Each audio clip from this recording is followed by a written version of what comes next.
Hello and welcome. I'm Brian Bailey, Technical Editor for Semiconductor Engineering. I'm here today with Pratik Mahajan, Senior R&D Manager for the Verification Group within Synopsys. Pratik, we now have several tools that are used for verification, such as simulation and formal verification. How can these two very different solutions work together cooperatively to solve the challenge of verification?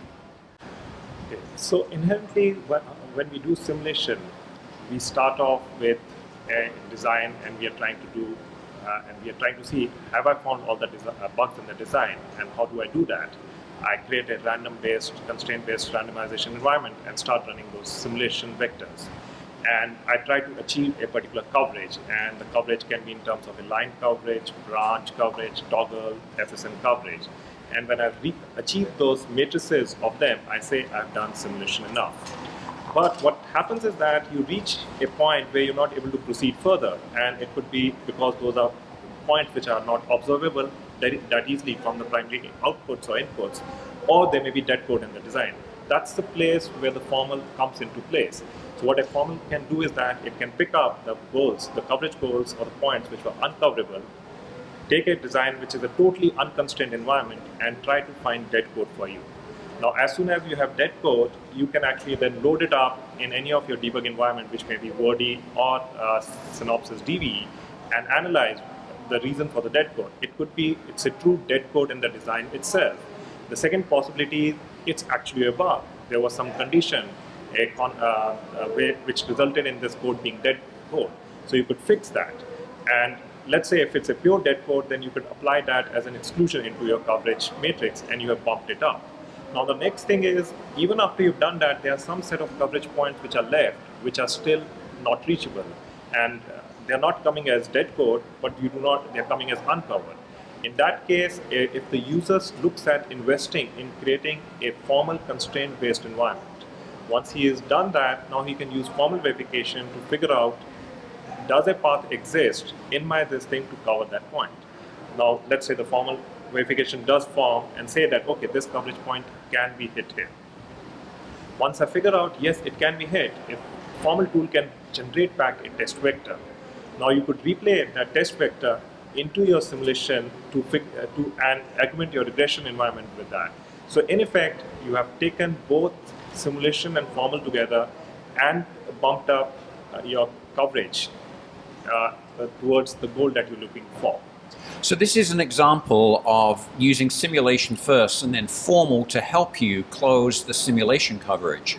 Can we use formal to start off with as well? That's a very good point that you raise. So let's say if I'm a software developer today, what do I do when I'm developing my code? I actually write code. I'm looking for my compiler, like the GCC compiler, to spit out some warnings if there's something bad in there, or even let's say use some tools like OIT to give me instant analysis of the code that I'm writing in. Similarly, formal could be used in that manner. So let's say I'm a designer who's written a model or a subblock, and if I want to figure out, is there any dead code in my design? I don't want to write any constraint. I don't want to wait for my test bench environment to be ready. I take my block, push it through a formal as a push button technology, and say, is there any dead code? And the formal will come back, oh, these are all the parts of the code which are dead. And now the user can say, oh, why did I miss that? I didn't expect it to be dead.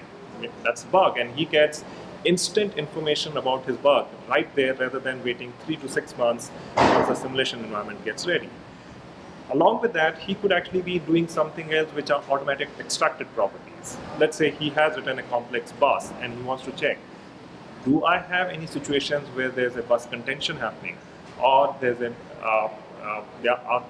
where I want to figure out. I don't want a simulation vector to come back and tell me that. I can use formal there and there. Formal would extract out the buses for you and tell you what's there. So in that sense, you need not wait for the simulation environment. I could do some checks without setting up any formal environment to help you with your design verification. In both simulation and formal, we have the notion of constraints. Are these the same things, or are they different concepts? So the constraints, the concept is the same. It's the way you code them are different. In simulation, you would use the system verilog constraint environment to actually write the constraints. Unfortunately, today that's a gap where we cannot use directly those constraints into the formal environment. And for that, you would have to invest in writing your own constraints. But overall, if a company is looking at a methodology of using formal, so what they can do is that at the time when you're writing your simulation constraints, in parallel, you can start writing your formal constraints as well. And a formal tool can actually provide you feedback in terms of how the constraints are mapping up. A formal tool can actually, you given a constraint, it can give back a timing diagram and say, oh, this is what my expectations are. So yes, there is an investment, at least if you're looking to do coverage using formal tool.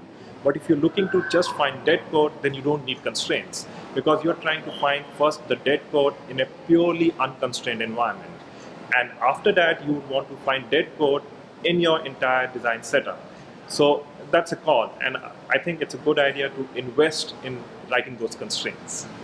Okay, now a lot of people when they first get started with formal have problems writing the properties themselves. What can be done to help them in this area, and can we develop any of those automatically?